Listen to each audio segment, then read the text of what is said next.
Welcome to the fourth season of Murder in 20 podcast, where I, Bobby Stevens, am your host with a new episode every Wednesday.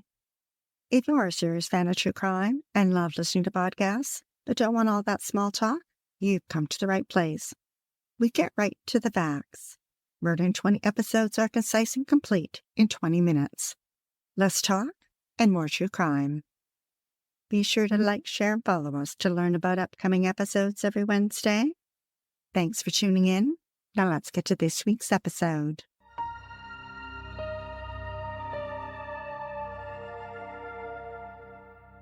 On the north shore of Lake Tahoe in Nevada sits Incline Village where the summer sun dances on the water while hikers gaze down from Monkey Rock. Paul Gruber grew up in Wisconsin and went on to earn a master's degree in French and wound up in Lake Tahoe, teaching at Incline High School. Paul loved teaching foreign languages. It gave him the ability to travel the world. He had visited almost every continent and shared the memories of his travels with his students. Paul traveled often, but no matter where he went, he kept in touch with his family. In his early 50s, Paul inherited money, which led to his retirement in 1989. He moved to Sandpoint, Idaho. It was similar in size, and his home on the shores of Muskrat Lake reminded him of Lake Tahoe. Paul met 43-year-old Darryl, a local handyman who was down on his luck, living with friends and supporting his wife and 6 children. Over time, Paul came to trust Darryl, and Darryl admired the things Paul had accumulated: his house, his boat, and ability to travel whenever he wanted. Court records reported that in December 1993, Paul spent Christmas with his daughter Shelley and her family in Reno, Nevada. On January 5th, he returned home. But what Paul didn't know is that Darryl had grown envious of him and his wealth, and in his greed had come up with a plan for murder. Darryl had a .22 caliber handgun and fashioned a homemade silencer for it. At some point after Paul returned home, Darryl stopped by. Paul greeted him, and as he turned, Darryl brought his gun and silencer out of hiding, raised it quickly, and fired 4 shots. Paul dropped to the floor instantly, dead at 52. Darryl dragged Paul's blood-soaked body down the hall. He rolled him into a plastic waterbed mattress and heaved his body into the crawl space beneath his house. Using a shovel, he dug into the cold, hard earth. Shovel after shovel, he dug Paul's grave, dropped his body into it, and covered it with dirt. Back upstairs, Darryl cleaned the blood off the walls and hardwood floors and replaced the carpet. On a section of the hardwood floor, one of the bullets had glanced off it, and he knew he needed to hide it. Once the floor was scrubbed, he took a throw rug, spread glue on the back, and fastened it to the floor. There, the bullet mark was gone.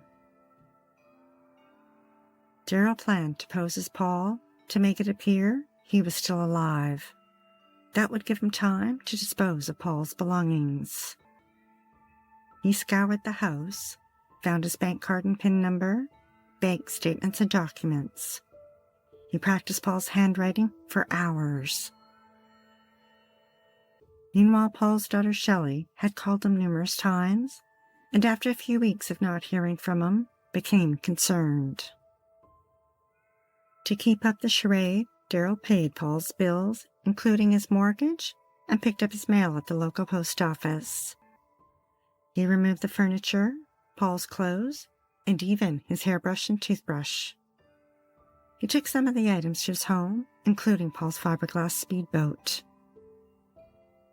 Impersonating Paul, he made sure not to miss his grandson's 3rd birthday and mailed a card. When Shelley received it, she sensed something wasn't right. The handwriting seemed off, to the point that she took out old cards and compared them. Her husband also took a look and agreed with her. The birthday card was not written by Paul. A few more weeks passed, and Shelley had still not heard from her father. On February 28th, she contacted the Bonner County Sheriff's Office, filed a missing persons report, and asked them to do a welfare check. They visited Paul's house, and while there were no signs of a break-in, they could see the house was empty. During their investigation, they learned that Darryl had been working for Paul and questioned him. Darryl claimed the last time he'd seen Paul was February 18th. They reported their findings back to Shelley. She knew something was definitely wrong. Her father would have never sold off his belongings and left his lake house without telling family members. Suspicious? She laid a trap. Shelley left a message on her father's answering machine, reminding him not to forget her husband's birthday, and asked him to send the money that they'd discussed. Now, it wasn't her husband's birthday, and they'd never discussed any money. Darryl listened to the message and mailed a birthday card to Shelley's husband, along with a $25 check. Again, Shelley compared the writing. She knew for sure now that something had happened to her father. The Idaho State Police had their forensic examiner look at the birthday cards and check, and in their opinion, stated it was Paul's handwriting. Shelley disagreed. She called the local post office and asked who was picking up her father's mail. Security cameras provided video, but it wasn't clear. However, it showed the silhouette of a man, someone with a distinct and sharply pointed nose. Investigators compared it to Darryl and determined it was a match. Investigators questioned Darryl, and he admitted picking up Paul's mail, but claimed Paul had asked him to before leaving for a trip to Canada. Then they showed Darryl a photo of Paul, and here's where it took an interesting twist. Darryl claimed the man in the photo was not the Paul he knew, and declared he must have been working for an imposter. Police had a sketch artist work with Darryl. Using computer software, they inputted Darryl's description. In the end, the outcome oddly resembled the police sketch artist. And once released to the media, not one lead came in. Meanwhile, Shelley circulated flyers in the search for her father. Forensic Files episode, If I Were You, described how detectives looking into Paul's finances discovered that someone was paying his bills and that there were a number of large withdrawals totaling over $20,000. Shelley advised them that her father didn't use his ATM card to make large withdrawals. So they looked into Darryl's past. He had no criminal history. Then they looked into his bank accounts and discovered matching deposits were made around the same time. Detectives visited the banks where the ATM withdrawals were made, but discovered those branches did not have a camera. They presented the evidence to Darryl, but he explained it away, saying that he transferred the money to pay Paul's bills. Investigators sent the birthday cards and check to another forensic document examiner for a second opinion. Although with dedication and practice, a person can train themselves to duplicate a signature, it's extremely hard to write a few sentences and maintain that style of writing. After careful comparison, Robert Floberg determined they were not written by Paul. Meanwhile, at some point, Darryl moved back to Gig Harbor in Washington. Investigators searched Paul's house again and brought in cadaver dogs, but they did not detect a scent. Investigators kept a watch on Paul's house. One of the detectives had noticed the throw carpet had been glued to the hardwood floor and had always bothered him. He wondered, who would do that? Investigators tore up that piece of carpet and discovered a small gouge in the hardwood. To them, it looked like a bullet had bounced off the floor. They sent the wood for testing, and it came back positive for lead. With this evidence, they sprayed luminol around the area. It lit up the floor and walls. Police obtained a blood sample from Darryl and searched his property and home. They found Paul's pickup truck, his ski boat, some of his power tools and furniture, and dozens of items from his home, including his television and cell phone.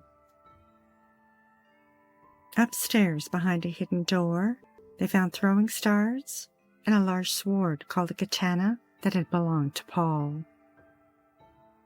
Then they found a small suitcase.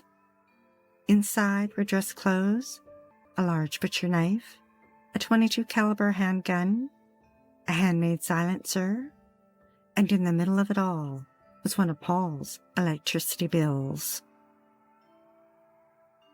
Paul had been missing for 18 months. On October 23, 1995, police returned to his home. This time, in the crawl space, they noticed a spot where the dirt had settled, leaving a depression. Over the next 2 days, they sectioned off the area into quadrants and began digging. Slowly and carefully, they used shovels and 5-gallon buckets to remove the dirt. They dug down over 3 feet.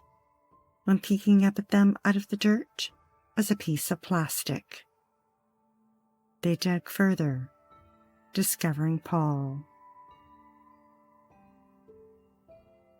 The medical examiner removed 4 .22 caliber bullets from his body.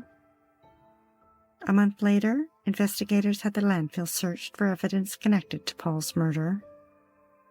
Using backhoes, workers dug through debris the size of a football field. Sifting through the trash, it was reported they found a briefcase and a video camera, but no further details were provided.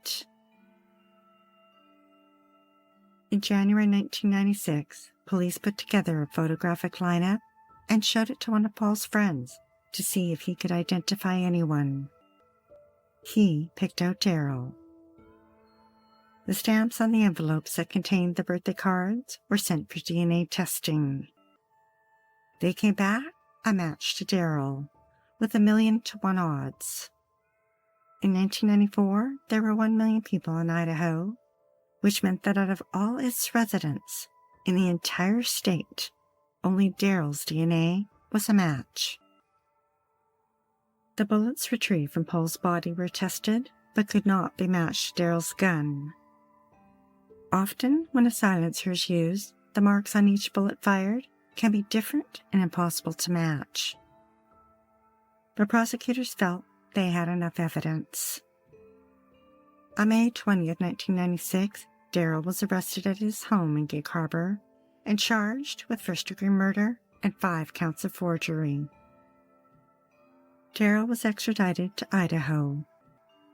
While in custody, he confided to his cellmate a detail of the murder that only the killer would know: the color of the waterbed mattress that Paul had been buried in. Then he shared that he had a plan to kill 3 of the detectives working on the case when they would be transporting him so that he could escape. His cellmate read it on Darryl. And when Darryl was unable to come up with the $15,000 in cash, he came up with another plan. The Spokesman Review reported that he paid an inmate to find him a transient, someone to fake a confession and take the fall for him. From behind bars, he set up a meeting between his wife and this man. She was to give him $1,000 cash and title to 2 vehicles. But undercover officers showed up at the meeting and confiscated the cash and titles to the cars.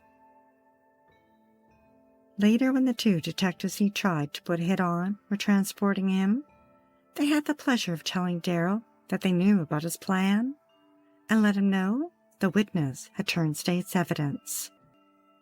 Darryl's face went pale. In April 1997, almost 3.5 years after Paul's murder, Darryl went on trial. Before a jury of 7 women and 5 men, the prosecutor stated, "Do you want to know who the fake Paul Gruber is? It's the person whose DNA is on the stamps, whose handwriting is on those checks." Pointing right at Darryl, he declared, "This is the fake Paul Gruber, and the real murderer in this case."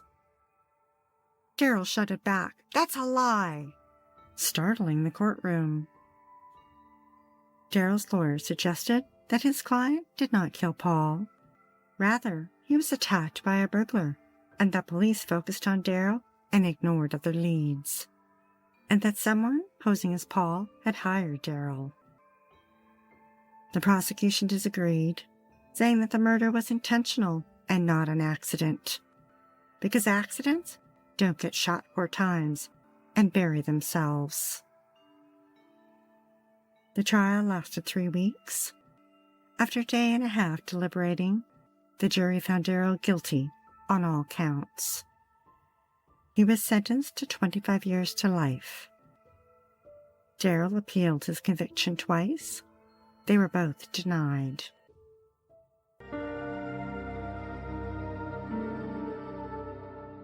Thanks for listening to Murder in 20 with less talk and more true crime.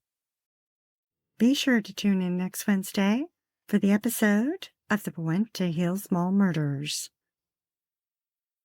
Eugene woke up to a shotgun banging on his car, and John and Vincent yelling at him to open the door. They ordered him over to the edge of the cliff. Eugene glanced down and dove over the edge just as he heard a clicking sound. If you're dying to hear more, past episodes of Murder in 20 are available for free at murderin20.com and on all major podcast platforms. We love what we do and are dying to continue.